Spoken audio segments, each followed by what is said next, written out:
Donc suite de cette partie donc consacrée à la succession donc d'Alexandre le Grand et on en était donc aux accords de Babylone.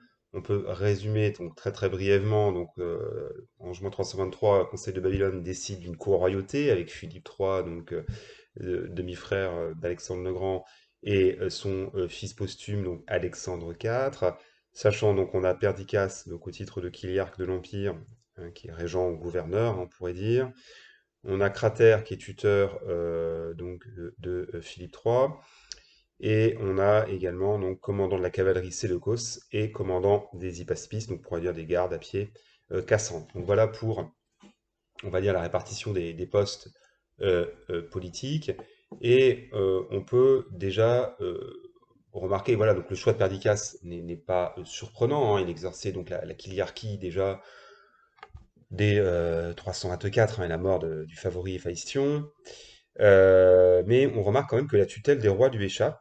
On peut peut-être supposer que les autres diadoques se méfient de son pouvoir et de son ambition, et donc ils vont confier à Cratère, qui est un officier donc, de confiance d'Alexandre, mais surtout qui est très apprécié parmi la troupe, hein, donc lui confier la tutelle des rois. Et donc finalement, on pourrait dire hein, que cette répartition hein, des fonctions impériales, on peut mettre des guillemets parce que voilà, c'est que le terme empire est parfois dit, mais voilà, il a jamais porté ce titre, hein. Attention aux analogies ou même aux anachronismes hein, liés à l'histoire romaine, mais enfin voilà, ceci est un autre sujet. Mais enfin voilà, en tout cas, ça aboutit à la formation d'un triumvirat, là aussi, on pourrait dire anachronisme, hein. Mais bon, entre Perdiccas, Antipater et Cratère, même si ça reste assez théorique, parce que on peut remarquer que Antipater et Cratère ne sont pas présents à Babylone, c'est-à-dire que les décisions sont prises en leur absence, même si on leur confie un certain pouvoir, il est vrai. D'ailleurs, hein, enfin, c'est pas anodin, mais les deux derniers, donc Antipater et Cratère, vont rapidement briser cet accord et s'opposer à Perdiccas. Donc c'est pas anodin parce que il y en a 2 sur 3 qui ne sont pas présents à Babylone physiquement parlant. Alors, je ne vais pas détailler l'ensemble de la répartition des satrapies, je l'ai fait à travers une autre vidéo donc, qui est en fait consacrée, on pourrait dire, à l'analyse des diadoques, des guerres des diadoques par Descartes. Donc pour ceux et celles qui voudraient, j'ai fait une vidéo, donc on voit le partage des satrapies. On peut quand même très rapidement euh, résumer ça. Donc, euh, avec l'idée quand même que c'est Perdiccas en fait qui est l'initiateur de cette répartition. Lui, il a une priorité, c'est de maintenir et sauvegarder donc les conquêtes d'Alexandre. Donc, on pourrait considérer que la désignation d'officiers prestigieux et compétents donc, dans des provinces lointaines s'impose. Mais on peut aussi supposer que Perdiccas cherche en même temps à éloigner des rivaux potentiels. Notamment, on le voit avec Ptolémée. Donc c'est un peu donnant-donnant, hein, on pourrait dire, hein. Ptolémée, lui, accepte de partir en Égypte, hein, pour les raisons qu'on imagine, hein, des provinces les plus riches, mais en même temps, hein, pour Perdiccas, c'est l'occasion d'éloigner un rival. Alors, voilà, on va faire très très brièvement, mais bon, donc on a vu Ptolémée donc, qui reçoit l'Égypte, Antigone le Borgne, lui, qui est maintenu à la tête de la Phrygie, donc on est au centre de l'Asie mineure. Lysimaque, lui, reçoit la Thrace. Léonatos, lui, reçoit la Phrygie et les Spontiques. Peyton reçoit, lui, la Médie. Pekestas reçoit la Perside. Asandros reçoit la Carie. On peut également citer Eumène de Carvia qui reçoit la Cappadoce et la Paphlagonie, sauf que ces régions n'ont pas été encore conquises. Et on peut citer aussi le cas d'Atropatès, un des très rares autochtone, donc perse, à obtenir une satrapie. Donc pour le reste, hein, je vous renvoie à mes autres vidéos ou à des cartes hein, sur ce sujet de la répartition des satrapies, hein. On en compte quand même bien à la louche une bonne vingtaine. Alors on va enchaîner sur les événements. Alors je vous épargne là aussi des détails sur les guerres des Diadoques, hein, qu'on a vu dans différentes vidéos à travers notamment des biographies. On va enchaîner donc sur un autre grand accord, hein, qui est l'accord de Triparadisos, donc conclu en 321, qui est on pourrait dire la deuxième répartition de l'Empire, On est là tout de suite après la mort de Perdiccas, qui a donc vu une puissante coalition se mettre en place contre lui, hein, donc avec principalement Antipater, Ptolémée et Antigone.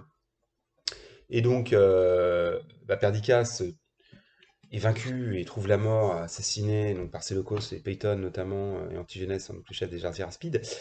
Et les dialogues se rencontrent, hein, se mettent d'accord pour une nouvelle répartition, hein, donc principalement Antipater et Antigone qui vont, on va dire, se répartir le pouvoir.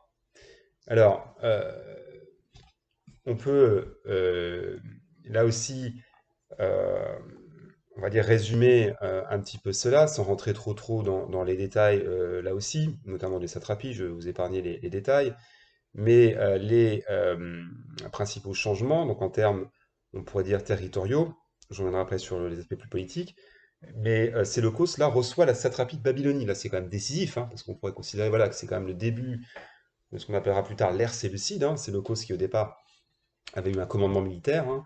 Là, il devient satrape de la Babylonie, donc une région centrale, évidemment, et ça va devenir, évidemment, le cœur de son futur empire.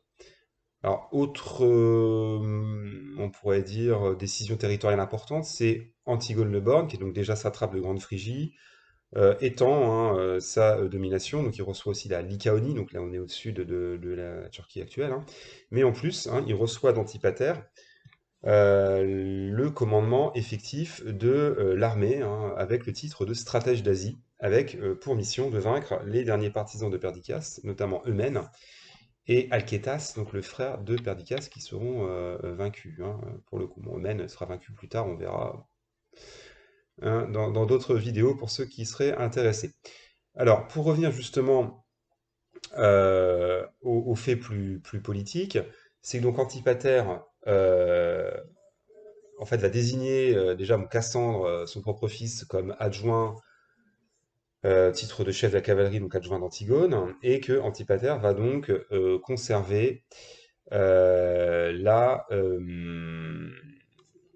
régence de Macédoine, hein, donc il va conserver jusqu'en 319, jusqu'à sa mort. Et on sait que, évidemment, à sa mort, le pouvoir va passer, donc la régence, aux mains de Polyperchon, en grand dame de son fils Cassandre, hein, ce qui va aussi complexifier un petit peu la donne.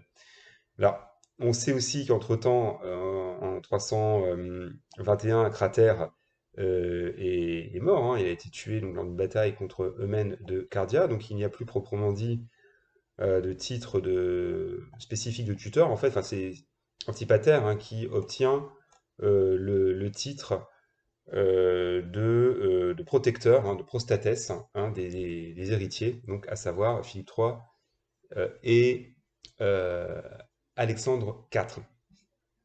Donc voilà pour les accords de Triparadisos. Je vais m'arrêter là-dessus. Enfin, on peut quand même déjà aussi remarquer donc c'est quand même Antipater voilà, qui tire un petit peu les ficelles, hein, qui est vraiment le principal organisateur et bénéficiaire de ces accords. Et il va d'ailleurs consolider, on va dire, ses alliances en mariant l'une de ses filles, hein, donc Eurydice, à Ptolémée. Donc il sera l'une des épouses de Ptolémée. Donc voilà pour ces accords de Triparadisos. Donc on est là en mai 321, même si certains auteurs anglo-saxons parlent de la date de 320. Je ne vais pas entrer dans les détails, mais la chronologie n'est pas toujours très claire parfois dans la période 321-320, vu l'état lacunaire des sources. Donc je m'arrêterai là-dessus pour, on va dire, l'immédiate succession d'Alexandre. Pour ceux que ça intéresse, hein, j'ai évidemment développé à travers hein, des biographies des principaux diadoques. Je vous remercie et je vous dis à bientôt.